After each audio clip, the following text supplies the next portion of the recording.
Support the game, the owners, and anyone who's involved in it.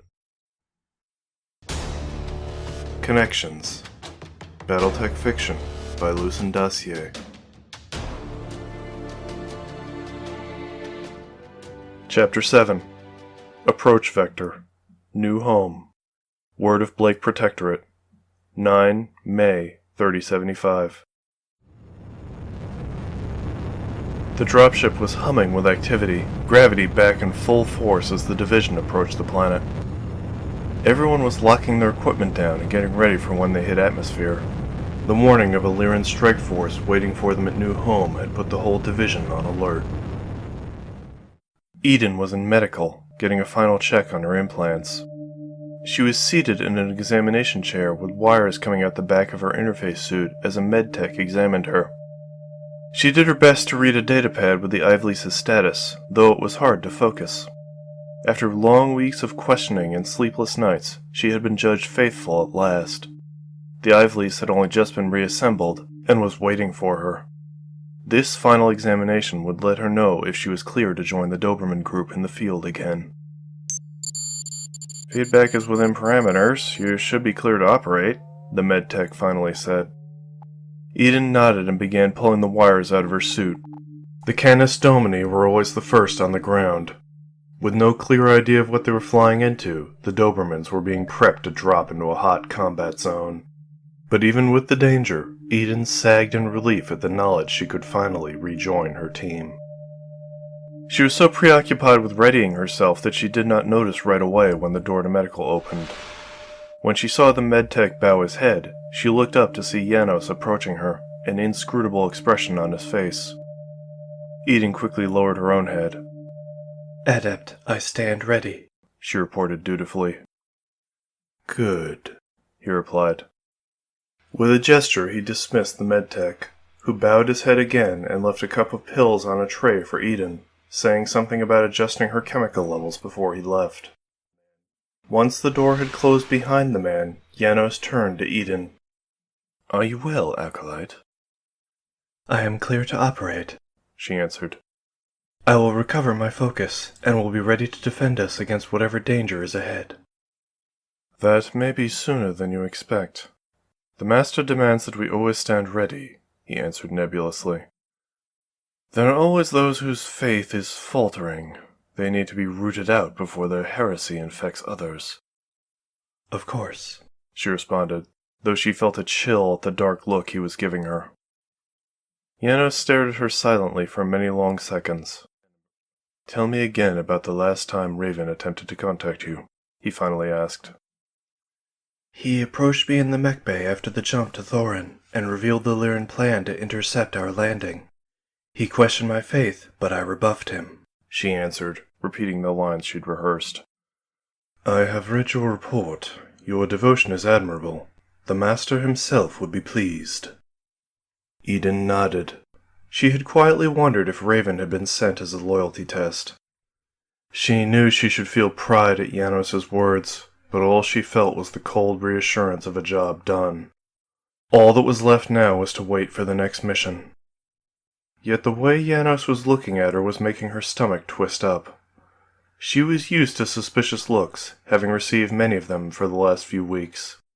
This expression was unreadable, as though he was unable to make sense of her. "Acolyte, I come to tell you that you are being taken off of active duty," he finally said. Eden blinked, drawing back in surprise and gesturing to the medical readouts on the screens. "I am ready to serve," she protested. "And if there's danger ahead, the division will have need of the Dobermans."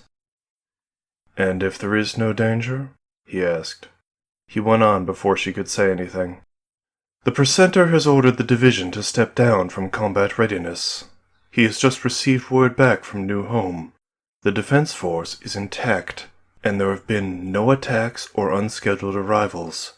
Our landing approach is safe." "The Lyrans could have slipped in through the defense grid. They would not want to risk alerting the planetary defense in advance of our arrival," Eden suggested. "I considered that, but I must draw a different conclusion in light of new evidence. With a wave of his hand, Janos controlled a holoprojector on the wall to display a camera feed from the mech bay. Eden saw herself unstrapping from the crash harness and going to float over to a locker. Seeing the date in the corner, she recognized this was from after the jump to Thorin.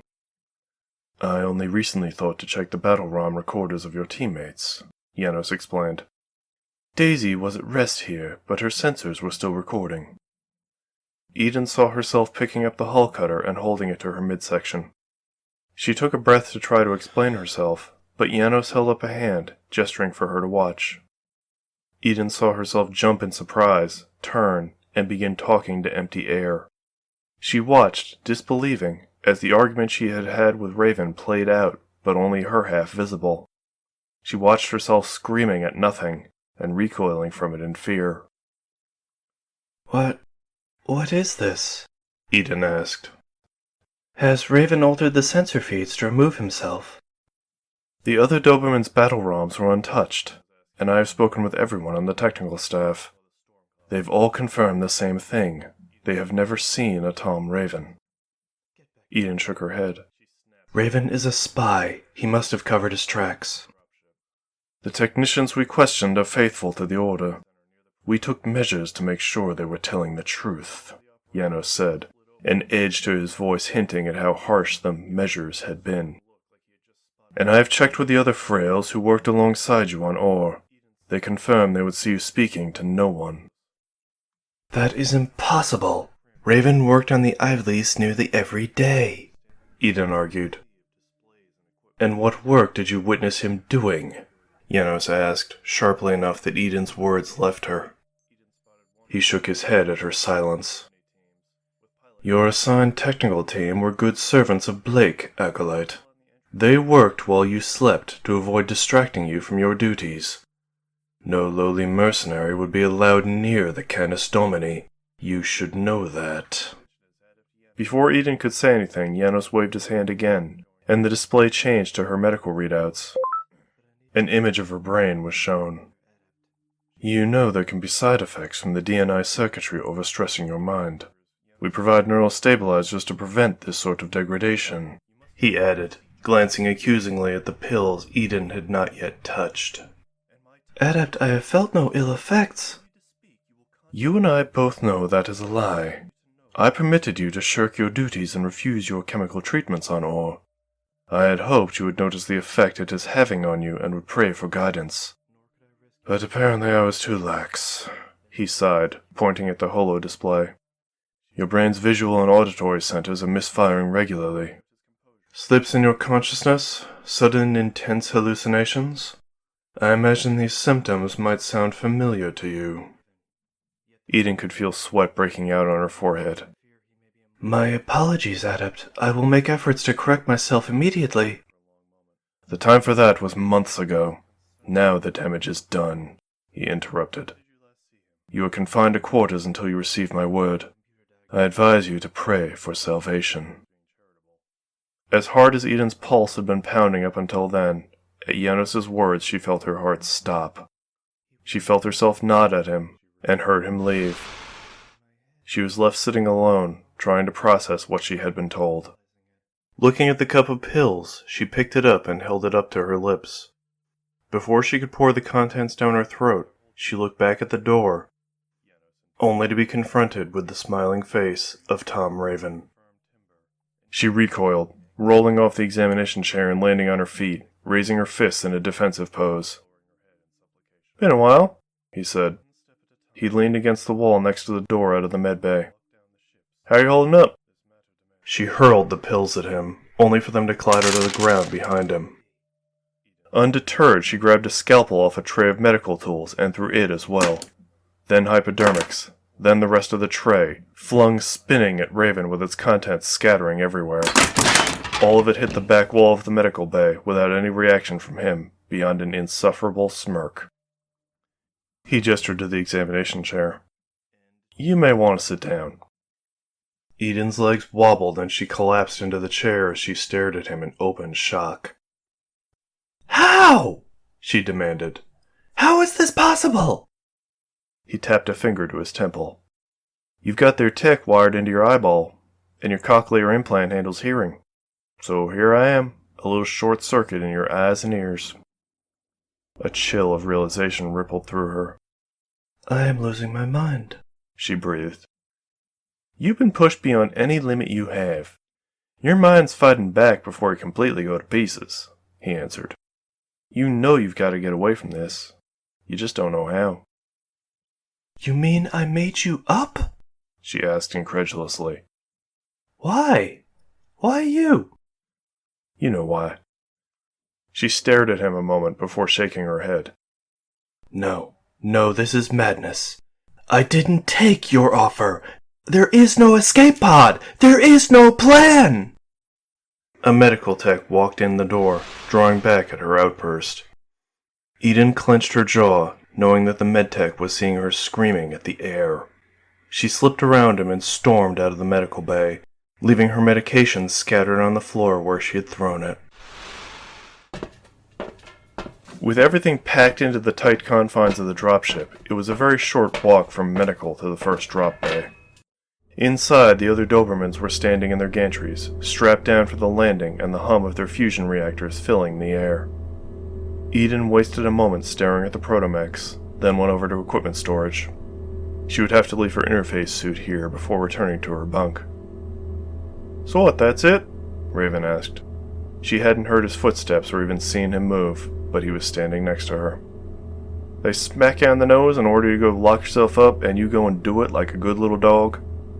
Shut up, she bit out. Every step of your life you lose more of yourself, he continued. Your family, your eye, your friends, your dignity. What's next then? Your soul? Just so you can feel like you belong somewhere? He shook his head. Once we touch down, they'll lock you up tight. This is your last chance, Eden, he said, holding his hand out. Eden's finger froze on the button that would open her suit. Looking at his hand, she shivered. I don't want to be alone again. I know, but if you really want to make yourself better, you have to be able to accept it. The world felt like it was spinning around her. Trembling, she took his hand. The Dobermans stood on the mercenary dropship's deck. Eden's claws were soaked in blood, and she felt the heat from her laser's barrel. The scorch mark in front of her was all that remained of the mercenary's commanding officer. Arrayed in front of her were a dozen or so survivors from the attack on the mercenary union. They were the wounded and the stubborn. They had been given the option to join the cause of Blake, and they had refused. Now they stood hemmed in by the protomechs, some of them trembling, others staring defiantly at their captors. Janos had withdrawn to the ship's command center, leaving the prisoners in the Doberman's care for this final step. Through the Ivlease's sensors, Eden's attention fell on one man in technician's coveralls, his salt and pepper hair disheveled and bloody. His eyes were hard as he glared at her in powerless rage. She numbly saw the name tag on his coveralls, T. Raven. I'll see you in hell, he growled. An alarm klaxon sounded through the drop bay. Then the bay doors opened and the drop bay decompressed in the space of seconds. Eden watched as the man was helplessly blown into space, the screams of the prisoners fading away to nothing. She snapped back to reality, hyperventilating and holding one hand over her chest. She looked at Raven. You. He was watching her patiently. You might have been doped up when it happened, but you still saw it. The drugs just keep you from remembering what the Order makes you do.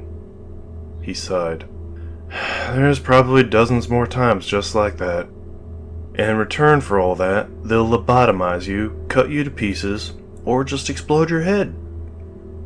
Eden was shaking. I can't. What am I supposed to do? She asked. You get out, he answered matter-of-factly. Yeah, you said no last time. You needed time to think, to see what your family really thinks of you. But even more, you knew jumping in an escape pod meant leaving part of yourself behind. Eden's eyes flickered up to him. The Ivlease. You can feel it, can't you? He asked. Your team's at the bottom of the priority list, same as always. No one's gotten around to telling them there's no attack to worry about, so your reactor's already first staged. And everyone's busy getting ready to land. No one's watching you right now, but only if you get moving. Eden shook her head. I cannot. The head bomb they got in you? Don't you remember I gave you the override? She chuckled, then dissolved into bitter, hysterical laughter for a moment before she was able to catch her breath. I would not have that code. Am I just making up numbers now to try and hold myself together? Raven shook his head. You saw the code when you walked in on Janos. Why do you think he got so angry just because you went through an open door? Don't you remember what he had on the screens? Bet you they haven't changed it yet. He leaned in closer, lowering his voice to a whisper. That machine's locked down the same as you. It's their property to do with as they like. But right now, you have the chance to change that. For both of you. She paused. The Ivlease's data had been scrolling across the screen. There was no way she could have remembered it, but... She looked to the equipment rack for her suit, pondering mutely. When she looked back to Raven, he was gone. And through the space where he'd been, she could see the Ivlease sitting in its gantry, the cockpit open. She numbly took her helmet off the rack and looked back and forth, seeing the bay was empty except for the other Canis Domini, their reactors in low power state as they waited for the landing. She took a breath and let it out slowly. Her legs started moving without input from her.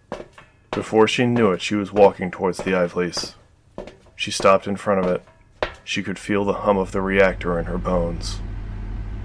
Part of her managed to stay calm despite her heart trying to pound through her chest. She put on her helmet and climbed up the chest plate, reaching into the cockpit to pull out the control harness. She started connecting the wires to the ports on her back. You are expected upstairs, Acolyte, Janos' voice warned in her ear. I request only a moment, Adept, she hastily replied. I must pray to my machine and the other Canis Domini to ease my mind. That will be unnecessary. Head to your chambers immediately. You can make your benedictions from there. Why do you listen to them anyway? Raven asked, sitting on the Ivlease's arm. The ship was beginning to shake as it entered atmosphere.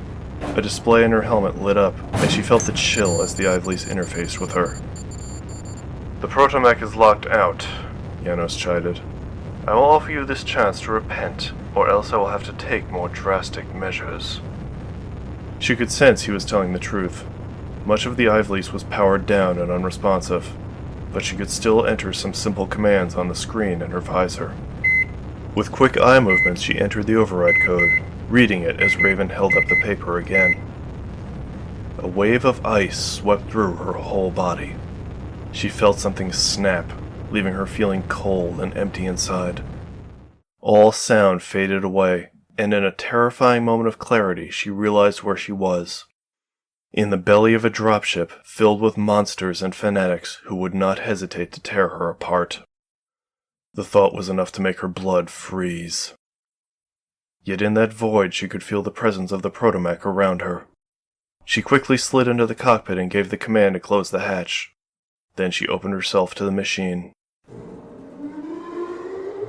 The sensation of her metal and flesh bodies overlapping and merging took her breath away. She felt the lock on the Ivlease evaporate as it became truly, solely hers. She immediately sent the command to go to full power. In a matter of seconds, the Ivlease came to life, and her senses expanded to the protomechs. She concentrated for a moment, entering her passcode to open the drop bay door. Acolyte, stop this immediately! Janos warned. Eden silenced her comlink with a thought. With a roar from the Ivlease's fusion heart, Eden ripped free of the landing restraints. Wind was howling as the drop bay door cracked open. Someone tried to override it, but Eden loped over to the huge door and jammed her powerful arms under the edge, lifting for all she was worth. The door struggled and groaned, then creaked inexorably back open as she pushed her metal body to its limit. In her expanded view, she could see the other Dobermans, still dormant but quickly rousing as their reactors came to life. She felt no link to them. They were giant beasts, half-living things staring at her with glowing, hungry eyes that saw only death. She also saw a raven standing on the deck behind her, smiling at her in the depressurized bay. He gave her a casual salute. "Godspeed," she heard him say in her ear. She had forced the door open enough that she could squeeze her bulk through. She pushed herself out, scraping her broad shoulders on the door and tumbling out into space. Above her, she watched the dropship quickly pull away, and imagined Janos screaming as he realized they were moving too fast to intercept her. Then she looked away from the ship, down to the continents of new homes stretched out wide under her, promising countless places for her to disappear. She was alone again. And she was free. And connections.